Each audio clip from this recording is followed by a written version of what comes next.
The Incest Diary is a deeply unsettling and controversial memoir published anonymously in 2017. It provides an unfiltered account of the author's experience of prolonged sexual abuse at the hands of her father, chronicling her childhood and its lasting psychological impact. The book's stark honesty, disturbing subject matter, and refusal to conform to traditional victim narratives have made it a polarizing work in contemporary literature. Unlike many memoirs that follow a linear trajectory from victimhood to survival and healing, The Incest Diary refuses to offer a neatly packaged resolution. The author recounts, in sometimes graphic detail, her father's abuse, starting from early childhood and continuing into her teenage years. She describes her conflicting emotions, fear, disgust, but also moments where she felt complicit due to manipulation and grooming. What makes the book especially disturbing is its lack of distance from the abuse. The author does not present herself as someone who has fully processed or overcome her trauma. Instead, she lays bare her complicated psychological state, exploring themes of power, desire, and the ways in which abuse warps a child's perception of love and intimacy. The book delves into the emotional and physical consequences of incest, illustrating how the abuse shaped the author's understanding of sexuality and relationships. It underscores the isolating nature of incestuous abuse, as victims are often coerced into secrecy, deepening their sense of shame and entrapment. The prose in The Incest Diary is stark and fragmented, mirroring the chaotic nature of the author's memories. The book lacks a traditional chronological structure, instead, presenting memories as disjointed, visceral recollections. This style reinforces the horror of her experiences and the non-linear way trauma affects memory. The writing is often poetic, but also unrelentingly blunt, refusing to soften its impact for the comfort of the reader. The memoir's structure forces readers to engage directly with the experience of trauma, rather than offering a comforting distance or clear resolution. This is one reason why The Incest Diary has been both praised for its brutal honesty and criticized for its refusal to conform to expected narratives of recovery. Upon its release, The Incest Diary generated intense debate among critics, readers, and the literary community.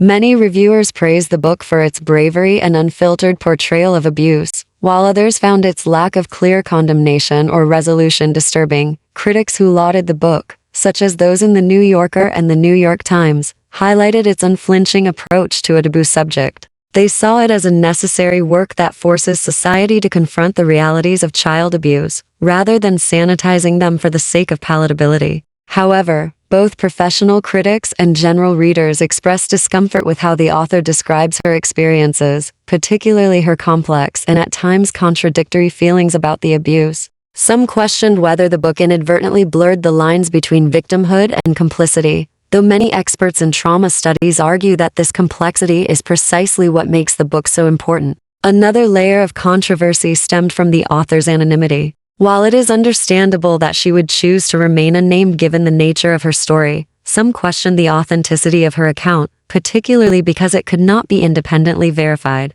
Others argued that anonymity was necessary for the author's safety and that her story should be judged on its own merits rather than scrutinized for proof of truthfulness. The Incest Diary explores themes of power dynamics within families, the psychological impact of sustained abuse, and the complex interplay between trauma and memory. The author delves into the ways her father's actions shaped her understanding of sex, control, and self-worth. The book does not provide easy answers, nor does it attempt to depict recovery as a straightforward process. Instead, it presents trauma as something that lingers, shaping identity and relationships long after the abuse itself ends. Shame is a recurring theme in the memoir. The author acknowledges feelings of guilt, confusion, and even moments of longing, which complicate the traditional narrative of victimhood. This raw and often uncomfortable honesty forces readers to confront the deeply ingrained societal taboos surrounding incest and child sexual abuse. The book further examines how incestuous abuse disrupts normal developmental milestones, causing emotional fragmentation and difficulty in forming healthy attachments.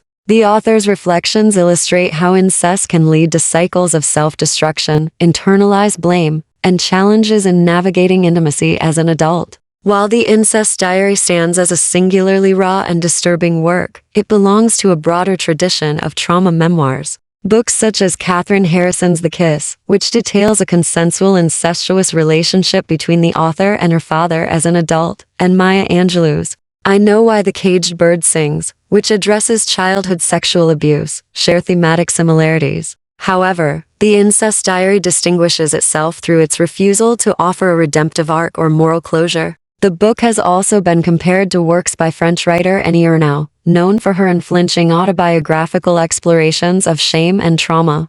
Ernaux's sparse, emotionally detached prose mirrors the style of the Incest Diary, creating an unsettling intimacy that forces readers into the author's psychological space. The publication of the Incest Diary raises important ethical and psychological questions. What does it mean to consume a story of abuse in such a raw, unfiltered form? Some critics argue that the book verges on voyeuristic, forcing readers to witness disturbing details without a clear takeaway or catharsis. Others see this as the book's strength. It does not make abuse palatable or offer a tidy moral lesson, instead presenting the stark reality of trauma as it is experienced. From a psychological standpoint, the book provides valuable insight into the ways in which victims process and live with their trauma. While some readers may find it difficult to engage with the author's lack of emotional detachment from her experiences, trauma experts suggest that this very aspect makes the memoir a vital document. Trauma does not always resolve neatly, and survivors may carry conflicting emotions for a lifetime. The Incest Diary is one of the most disturbing and challenging memoirs published in recent years. Its anonymous author forces readers to confront the darkest aspects of human experience, refusing to provide easy answers or comforting resolutions. The book's reception has been sharply divided, with some praising its brutal honesty and others recoiling from its lack of traditional victimhood narratives. Ultimately, the Incest Diary serves as a powerful testament to the complexity of trauma. It challenges societal taboos, forces readers to engage with uncomfortable truths, and underscores the lasting impact of childhood abuse. Whether viewed as a groundbreaking work of literature or a deeply unsettling personal confession, the memoir leaves an indelible mark on those who dare to read it. I hope you found the details of this story as fascinating and unsettling as I did. You, mysterious, curious, intellectual, disturbed, beautiful people. My name is Penny Flick, with Kreep-ish. I look forward to sharing more of these stories that captivate and intrigue our minds, which can challenge our way of thinking. Comment on your thoughts below as I continue to uncover the mysteries of our history, true crime, paranormal, conspiracy, and cringe-worthy, creepy content. Until then, keep questioning, keep exploring, and remember that the truth is often stranger than fiction.